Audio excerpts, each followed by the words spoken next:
Hi, my dear students. I hope you guys are doing well. In this video, we are going to quickly discuss that what was the cutoff for IIM Shillong for 2025-2030 batch.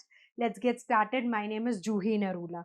तो देखिए, there were a lot of curiosity about this particular aspect कि IIM Shillong since अपना program लेकर आ रहा है. So what would be the expected cutoff? And surprisingly बहुत ज़्यादा cutoff गया नहीं है, right? So what is the minimum raw marks required in each section to qualify for the personal interviews? Let's have a detailed look. So this is basically the entire table showing you the facts and figures. I'll step aside so that you can understand it in a better way. तो अगर आप general EWS category से आते हैं तो QA section जो short answer वाला था उसके लिए आपको एटलीस्ट 12 और मोर मार्क्स चाहिए to be called for the interview. अगर हम SC कैटेगरी की बात करें तो वहां पर जो थ्रेशोल्ड रिक्वायरमेंट थी that's 9 marks and above. And STDA category की बात करें तो 6 मार्क्स एंड अबव, राइट. और अगर आप QA की बात करते हो तो जनरल EWS तो जो QA MCQ फॉर्मेट का सेट है वहां पर जो आपकी मार्क्स की रिक्वायरमेंट है that is 24 marks and above. SC के लिए that was 18 marks and above and STDA के लिए it's 12 marks and above. And if you come to verbal ability you could see it is 36 marks and above for general EWS. For SC, if you talk about, that is 27 marks and above, and STDA ke liye it's 18 marks and above. So manageable, right? So people who are preparing for IPMAT and planning IIM Shillong, so you can see absolutely doable numbers and to get to the interview calls, right? So of course there could be other factors also playing the role, right. So यहाँ पर अगर हम देखें कि अगर official मिनिमम्स की बात करें 2025 के शॉर्टलिस्ट क्राइटेरिया की, so all the candidates who are getting positive raw scores in all the three sections and those who are able to meet these thresholds they were considered for the PI shortlisting, right. IIM Shillong does not require separate recognition. तो ये एक different aspect था कि NC OBC के लिए एक separate recognition नहीं था, which usually is but not for IIM Shillong. सो जो एलिजिबल कैंडिडेट्स थे वो अंडर जनरल EWS कैटेगरी में ही कंसिडर किए गए हैं, right. So this was something which was unusual here. तो देखिए अब अगर हम फाइनल वेटेज की बात करते हैं तो जो फाइनल एडमिशंस हैं वो ओवरऑल कॉम्पोजिट स्कोर पे इन फॉलोइंग क्राइटेरियाज को कंसिडर करते हुए प्रोवाइड किए गए. तो जो IPMAT का स्कोर है that was 30%. So you could सी कि IPMAT में आप बढ़िया परफॉर्म कर लें तो ये गारंटी नहीं देता कि आपका सिलेक्शन होगा ही होगा, right. You have to give a very strong performance in the personal interview. So this was a game changer. 50% आपका इंटरव्यू का वेटेज रहता है. इसी के लिए हम बार बार आपको रेकमेंड करते हैं कि आप न्यूज़पेपर्स पढ़िए, राइट. आप अपना वोकैबलरी रिच करिए, अपनी प्रेजेंटेशन स्किल्स इन्हांस करिए, अवेयरनेस रखिए आसपास क्या हो रहा है.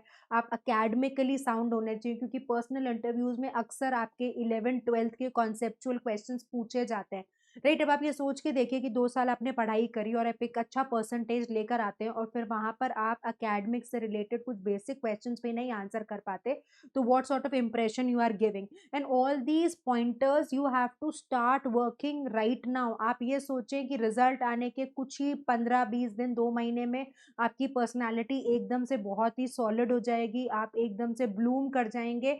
आप इतना 2 साल का जनरल अवेयरनेस का जो कॉन्सेप्ट है वो सीख जाएंगे, लर्न कर लेंगे, अपना थॉट प्रोसेस क्रिएट कर लेंगे. प्रैक्टिकली इम्पॉसिबल सा गोल है, right. So yes of course you need to put a lot of effort to crack the exam क्योंकि जब तक एग्जाम नहीं क्रैक होगा उसके बाद फिर एग्जाम ही क्रैक नहीं है तो इंटरव्यू कॉल कैसे आएगा.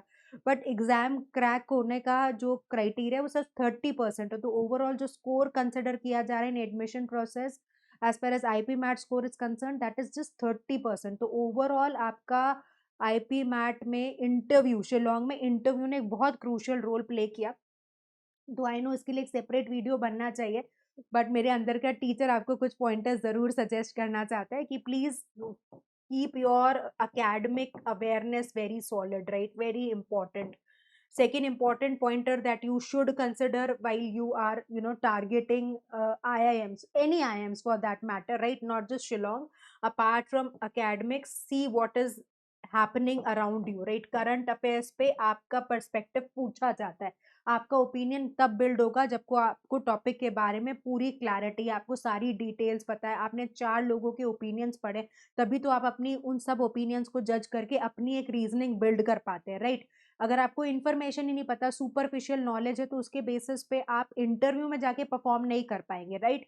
तो work on your hobbies and extra curriculars, that's also important, क्योंकि आपसे हॉबीज पे भी क्वेश्चंस पूछे जाते हैं। आपकी सराउंडिंग्स के बारे में आपको पता होना चाहिए, आप कौन से शहर से आते हैं, आपके कॉलेज के बारे में, स्कूल के बारे में आपको सारी इंफॉर्मेशन होनी चाहिए, राइट। सो जितना होलिस्टिक आप अपने ग्रोथ पे काम करेंगे, उतना आप स्ट्रांग रहेंगे इन द इंटरव्यूज। और यूजुअली जो मोड ऑफ आस्किंग रहता है वो इंग्लिश रहता है। तो अच्छे स्पीकर्स कौन होते हैं? जो अच्छे रीडर्स होते हैं, जो अच्छे लिसनर्स होते हैं। तो अच्छे पॉडकास्ट सुनिए, अच्छी किताबें पढ़िए, न्यूज़पेपर्स 30 to 45 मिनट्स रोज रीड करिए, वो आपकी वोकैब बिल्ड करेगा, आपकी अवेयरनेस को स्ट्रांग करेगा, आपको actually reading comprehension, verbal ability के सेक्शन में बहुत हेल्प करेगा, right. So these are some suggestions. Body language positive होनी चाहिए, tone should be really taken care of. ये धीरे धीरे प्रैक्टिस से आप सीखते हो। और अगर आप शुरुआत से जब अपनी तैयारी करो, इन फैक्टर्स पे दिन का 15-20 मिनट कॉन्शियसली इन्वेस्ट करोगे, तो आपको अभी लग सकता है कि 15 मिनट दिन के क्या मैसिव इन्फ्लुएंस क्रिएट करेंगे, बट आपका जो कॉन्फिडेंस होगा, जो आपकी परफॉर्मेंस होगी on the final interview day, that will be top notch, and that's something which I will definitely vouch for, right. So अगर आप ओवरऑल कंसिडर करेंगे तो पर्सनल इंटरव्यू का वेटेज 50% रहता है, मतलब एक बहुत ही डोमिनेटिंग फैक्टर है। और क्लास 10th और 12th के मार्क्स भी क्रूशल होते हैं। तो 10th के तो अब आप वीडियो देख रहे हो तो 10th तो बीत गई, इस पे तो कंट्रोल नहीं है, पर 12th में कोशिश करिए कि बढ़िया स्कोर लेकर आए। देखिए, आप अगर एकेडमिक्स अच्छा करते हैं, अपने स्कूल में अच्छा करते हैं, तो आपकी सिंसियरिटी को रिफ्लेक्ट करता है, राइट। आप अपने गोल के प्रति, अपने करियर के प्रति कितने सजग हैं, कितने अवेयर हैं, कितने कॉन्शियस हैं, कितने डेडिकेटेड हैं, इसी का तो रिफ्लेक्शन है, right. If somebody is careless, that is the point, is could be other factors, but those are rare cases जिसमें कोई बीमार हो जाता है, कोई ऐसा फैक्टर हो जाता है जो कंट्रोल में नहीं। बट आप सिंसियरली पढ़ाई करेंगे तो स्कूल के एग्जाम्स में, बोर्ड्स में अच्छा ही करेंगे, राइट। इन जनरल अगर कोई एक्सेप्शनल केस होता है तो वो आप इंटरव्यू में जाके बताते भी हो, और एक सॉलिड रीजनिंग है तो उसको माइंड नहीं करते इंटरव्यूअर्स। बट आपने केयरलेसनेस में, आपका मन नहीं था पढ़ाई करने का, फोकस नहीं था, ये वाली रीजनिंग स्वीकार नहीं की जाती, क्योंकि वो ऐसे स्टूडेंट को क्यों लेंगे जो अपने करियर को लेकर ही कॉशियस नहीं है, केयरफुल नहीं है, राइट। तो ये this is how the overall distribution happens. तो जब आपका सेक्शनल कट ऑफ मीट हो जाता है, तो आपका पीआई का परफॉर्मेंस एक सिग्निफिकेंट रोल प्ले करता है in overall selection process, in your final ranking, right. ये सारे पैरामीटर्स को आप कंसिडर करिएगा और उसी हिसाब से आप अपनी तैयारी करिए, राइट। तो जो फाइनल एडमिशंस ऑफर हुए थे, they were based on the composite scores. तो एलिजिबिलिटी रिक्वायरमेंट जो परसेंटेज थी, दैट वाज 60% मिनिमम, राइट। तो इतना तो आपको 10th और 12th में चाहिए ही चाहिए। और अगर आप किसी कैटेगरी से बिलोंग करते हो, 55% था। और शिलोंग में मैथमेटिक्स वाज असेंशियल, राइट।